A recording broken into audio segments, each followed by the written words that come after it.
నమస్కారం అన్న. నిజంగా వైసీపీ నాయకులకు గత 3 రోజుల నుంచి నిద్ర పట్టట్లేదు. ఎందుకంటే విజయవాడలో అలాంటి పరిస్థితి వస్తే, విపత్తు వస్తే అది వదిలేసి అమరావతి మీద పడ్డారు. అమరావతి మునిగిపోయింది, అమరావతి మీదకి సముద్రం వచ్చింది. ఇలాంటి వార్తలు కథనాలు వైసీపీ సోషల్ మీడియాలో, బ్లూ మీడియాలో, పేటీఎం కుక్కలు ప్రతిసారి ఇదే పని. వీళ్ళకు అన్ని లక్షల మంది వరదల్లో చిక్కుకుంటే సహాయం చేయాల్సింది పోయి, ఎందుకంటే వాళ్ళకి శవాలు దొరకలే. చంద్రబాబు నాయుడు గారు ఒకటే నిర్ణయించుకున్నారు, ఇలాంటి విపత్తులో చంద్రబాబు నాయుడు గారికి బాగా తెలుసు ఎలా దీన్ని ఎదుర్కోవాలి, ఏ విధంగా సురక్షితంగా బయటపడాలని. చంద్రబాబు నాయుడు గారి సంకల్పం ఒకటి, ఒక్కరు కూడా చనిపోకూడదు ఈ వరదల వల్ల, ఈ విపత్తు వల్ల అని ఒక సంకల్పంతో రాత్రి 12 కానీ 1 కానీ 2 కానీ సొంతంగా తానే స్వయంగా 74 సంవత్సరాల వయసులో కూడా తానే వరద ప్రాంతాల్లోకి వెళ్ళి పర్యవేక్షిస్తున్నాడు. నిజంగా చంద్రబాబు నాయుడు గారికి హ్యాట్స్ ఆఫ్ చెప్తున్నాను. ఒక తెలంగాణ బిడ్డగా మాగిన అలాంటి నాయకుడు కావాలని కోరుకుంటున్నాం. కానీ వైసీపీ పేటీఎం కుక్కలు మాత్రం ఈ విజయవాడ ప్రాంతాన్ని వదిలేసి అమరావతి మీద పడ్డాయి. ఎందుకంటే విజయవాడ ప్రాంతంలో ఎవరు చనిపోలేదు. ఒకవేళ చనిపోతే ఆ శవాలను పీకనే వాళ్ళు శివరాజకీయాలు చేసేట్లా వైసీపీని మించిన వాళ్ళు లేరు. సో ఇప్పుడు ఏం చేయాలి? విజయవాడలో ఎటువంటి అవకాశం లేదు. ఏ ప్రభుత్వం మీద ఏ బదనం చేద్దామన్నా, ఏ బురద వెళ్దామన్నా ఎటువంటి అవకాశం లేదు. నిజంగా ప్రభుత్వం అత్యంత వేగంగా స్పందిస్తుంది.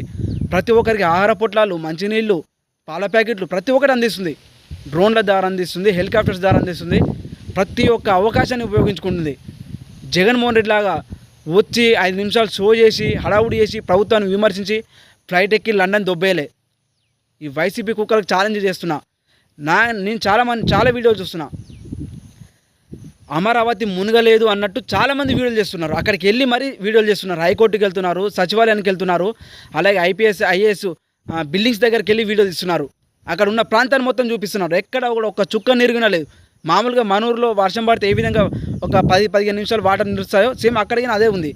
కానీ వైసీపీ సోషల్ మీడియాలో వైసీపీ పేటీఎం కుక్కలు సాక్షి ఛానల్లో మాత్రం అమరావతి మునిగిపోయిందని ప్రచారం చేస్తున్నాయి. ఈ సమయంలో అలాంటి వార్తలు అవసరమా? ఇక్కడ ప్రజలకు ఏమైనా చేయాలనుకుంటే, మన సూచనలు ఇవ్వాలనుకుంటే ఇవ్వండి.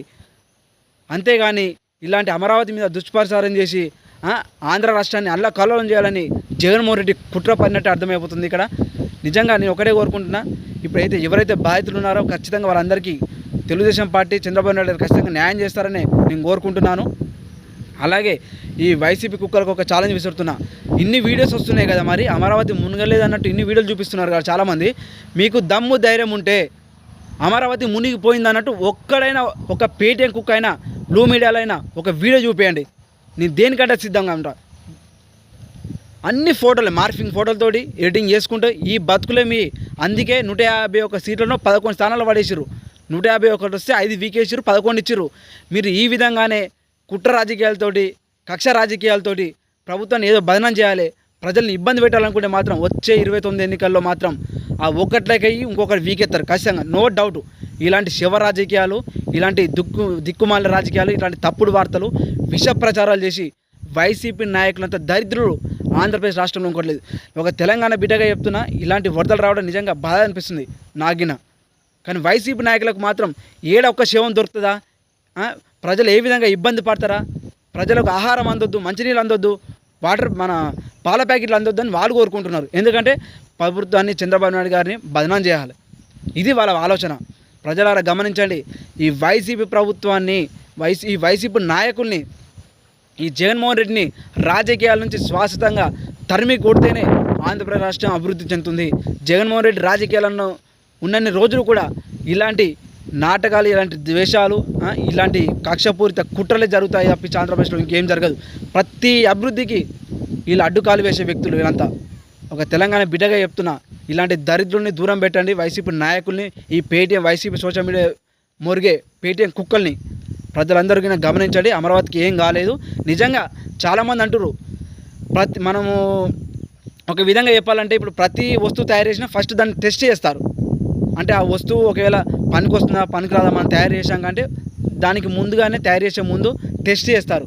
ప్రతి ఒక్క ప్రోడక్ట్ అది సక్సెస్ అయితేనే మార్కెట్లోకి వెళ్తారు. ఇదే విధంగా అమరావతిని ఒక విధంగా మనం చూసుకోవాలి. అమరావతి దేశంలో ఏ రాజధాని కూడా ఒక టెస్టుకు ఎదుర్కోలే. ఈ అమరావతి అనే ప్రాంతం ప్రకృతి అనే పరీక్షకు ఎదురొడ్డి నిలిచింది. నిజంగా గొప్ప విషయం. ఖచ్చితంగా అమరావతి ప్రాంతం దేశంలోనే మేటైన రాజధానిగా నిలబడుతున్నది. ఎటువంటి ఇబ్బంది లేవు. నిజంగా వాస్తవానికి అక్కడ డ్రైనేజ్ సిస్టమే లేదు. అయినా కూడా ఎటువంటి వాటర్ లేదు అక్కడ. నిజంగా వాటర్ డ్రైనేజ్ సిస్టమ్ కానీ అక్కడ నివాసాలు ఏర్పాటు చేస్తే చాలామంది గత 10-15 అడుగుల ఎత్తులో కట్టుకుంటారు. అప్పుడు కృష్ణానదిని చాలా కిందికి దిగువన ఉంటుంది. ఇవన్నీ సోయి లేకుండా ఆలోచించి పేటీఎం సైకోలు దారుణంగా తయారయ్యారు రోజు రోజు. ఇక మీరే ఆలోచించాలి ప్రజలారా. ఇలాంటి కుక్కల్ని, పేటీఎం కుక్కల్ని, వైసీపీ నాయకుల్ని మీ ప్రాంతం నుంచి తరిమి కొట్టండి ఫస్టు. ఎవడొచ్చినా ఈ నుంచి ఏ డ్రామాలు చేసినా కూడా వారికి గట్టిగా సమాధానం చెప్పండి.